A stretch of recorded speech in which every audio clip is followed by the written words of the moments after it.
welcome back to another video. Today we are looking back at the Paper Republic Grand Voyager. I've had this now for a little bit over a year.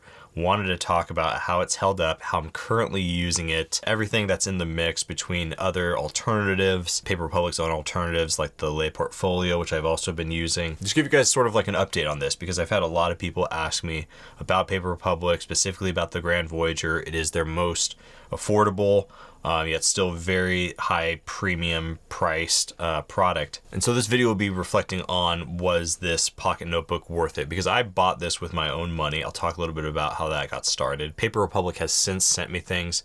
I had a discount code for them last year. I don't this year. I know they're trying to do some more stuff. If I have any updates on that, I'll put it in the description or I'll make another video. But the way that I came across Paper Republic was that I was looking for a pocket notebook that had 120 GSM paper.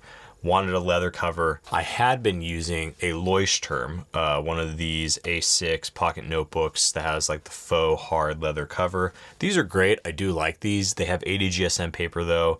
They're really unforgiving when it comes to like fountain pens, rollerball pins. And Leuchtturm does have a 120 GSM A5 hardcover notebook, but it's not real leather. The paper is good, but you can't get it in the pocket size. So when doing research about 18 months ago is when I came across Paper Republic, because they have these 120 GSM paper notebooks here.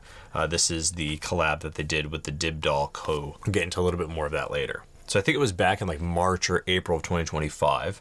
I bought this, and for reference, this is the cognac color. So this started out, actually, I think a little bit lighter than I would have liked. I think I was a little bit afraid when I bought it because I probably would have gone with something darker, but I think they were sold out of their darker color variants. But because it is real leather, it's tanned well. The patina on this notebook has gotten so good. I'll try to get a little bit closer here so you guys can see just how that's worn. There are some deep scratches in it from my kids grabbing at it. I have a 3-year-old son and now a 1-year-old daughter. And so this thing does look well worn. It looks like I've taken it out into the forest because I have. It's traveled with me all over North America, Montreal.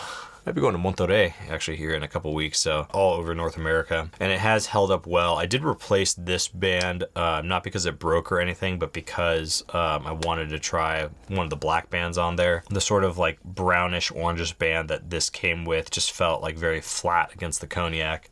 So I changed that up. Now, if you've been following the channel for any amount of time, you've probably watched me fill this notebook up and use this as like sort of my primary everyday carry notebook. I think at one point I had like 5 different little pocket notebooks in here. For the last few months though, this has been mostly just my calendar. So I have the Paper Republic 2026 calendar in here. I did have the 2025 calendar last year in the pocket size, and this is just like a week by week, and then there is a yearly spread which I can show you guys. This is what sort of like the year at a glance, or half the year at a glance, and then the other side is for the first 6 months of the year. I really like the whole week on 2 pages across a single spread like this. And this is really the first notebook that I reach for pretty much every single day.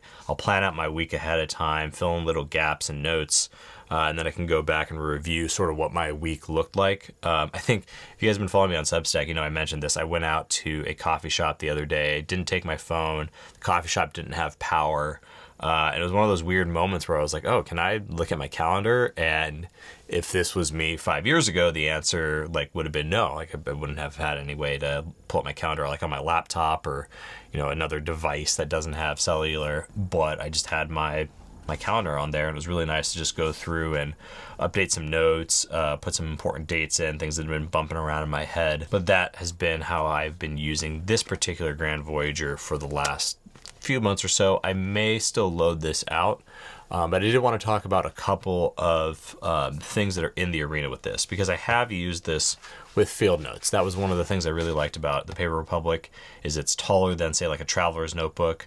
So you can get a field notes journal in there. You can get several field notes notebooks in there, which is really nice. And I've done that in the past. I currently do that with my Lay Portfolio, which is Paper Republic's sort of expanded, upgraded pocket notebook offering. Or they have this, I think, also in an A4 and A5. I'm more of the A6 size, the pocket size.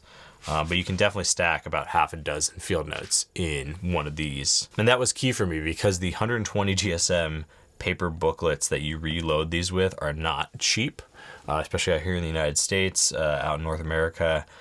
They are a premium refill. It's a premium product, but for me, it's something I use every day. It's something that helps me just not be on my phone, in which case I'm not spending money on my phone. So I want to invest in having a really durable, lasting system here. And I'll talk about how I feel about the Lay portfolio versus the Grand Voyager here in just a sec, but I am aware of the fact that there's Lockbee. You can get these little leather covers also on Etsy for probably half the price of what you would pay for, say, like a Grand Voyager. These are great places to start. I really do like the Lockbee as well, this wax sort of canvas. I use this a lot when traveling, keep really important travel documents in here because it has the zipper up top. But I keep coming back to the Grand Voyager. It just feels good in the hand. It feels like something that I want to have on me at all times. It does fit my back pocket. I think that's how some of these corners have gotten bent, and it's worn in that certain way. I've also put the leather balm on here probably twice in the last, maybe 3 times over the last year. You can feel when your leather's getting a little bit dry and just needs a little bit of refreshing. This one's almost there. I could probably do another bit of like leather balm on this to just give it a little bit more life. I did end up going for the embossing with like the gold sort of like leafing there on the corner. So I just got my initials. I have a lot of friends with Paper Republic notebooks. And so when we do get the opportunity to be together, it's nice to just look at mine, okay, that one's mine. This is also the notebook that I've taken to Mass with me and accidentally left in the pews. But, someone sees my initials there, they think, they don't have to open it up to find out that it's probably mine. So as I was making this video, I think the Grand Voyager is about $70 US, and the Lay portfolio is about $170 US for the pocket sizes. If you go a little bit bigger on these, they get more expensive. The things that you do get with the Lay portfolio is you get this nice pocket here on both sides, a couple pockets actually, which do come in handy. There is also this stitching on it, which I feel like makes these a little bit more durable. But if I had to do it again, I wouldn't change a thing. I'm really glad I started with the Grand Voyager. I still keep coming back to it.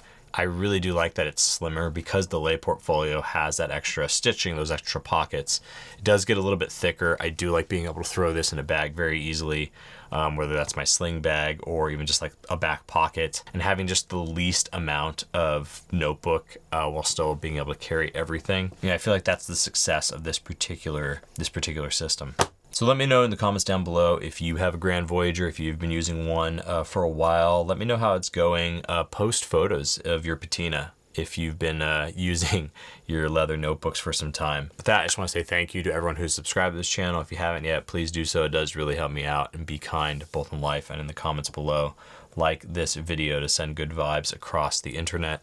We'll do it again soon. Later.